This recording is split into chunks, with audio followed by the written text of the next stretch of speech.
রাজধানীর নয়াপল্টনে বিএনপির কেন্দ্রীয় কার্যালয়ের সামনে তারুণ্যের রাজনৈতিক অধিকার প্রতিষ্ঠার সমাবেশ করছে জাতীয়তাবাদী ছাত্রদল, যুবদল ও স্বেচ্ছাসেবক দল। জাতীয় ও দলীয় সঙ্গীত পরিবেশনের মধ্য দিয়ে শুরু হয় ৩ সংগঠন আয়োজিত সমাবেশ। সকাল থেকেই নেতাকর্মীদের উপচে পড়া ভিড় নয়াপল্টনের কেন্দ্রীয় কার্যালয়ের সামনে। সমাবেশে ঢাকা, সিলেট, ফরিদপুর ও ময়মনসিংহ বিভাগ থেকে ১৫ লাখ তরুণ জমায়েত হবেন বলে আশা করছেন আয়োজকরা।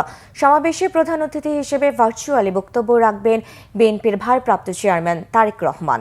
তরুণদের কাছে টানতে মে মাস জুড়ে কর্মসূচি ঘোষণা করে বিএনপির এই ৩ সংগঠন। কর্মসূচি অনুযায়ী ৪টি বড় বিভাগ ও শহরে ২ দিন করে মোট ৮ দিন সেমিনার ও সমাবেশ করেছেন তারা। এর আগে চট্টগ্রাম, খুলনা, বগুড়ায় সেমিনার ও সমাবেশ হয়েছে।